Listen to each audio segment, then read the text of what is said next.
गोहाना के भंडेरी गांव के खेतों में 15 दिन पहले हुई बेमौसमी बारिश की वजह से पानी अब तक भी 3 से 4 फीट तक खेतों में खड़ा है।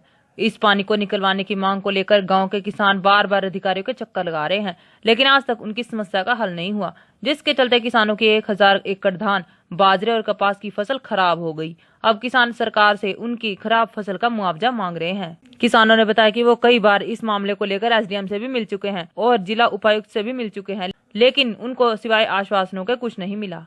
गांव भंडेरी है। 20 दिन पहले हमारे गांव में बरसात हुई थी, इसके कारण हमारी गांव की पकी पकाई फसल बर्बाद हो चुकी है। कति यानी कि बर्बाद है, हो गया जी, किसान जमा बर्बाद। हमारे गांव में कुछ जी गर्दौरी हुई है, कुछ रह रही है। एक समाना भी होगी, दूसरा समाना फिर डूब गया, उसकी कोई गर्दौरी नहीं अब तक।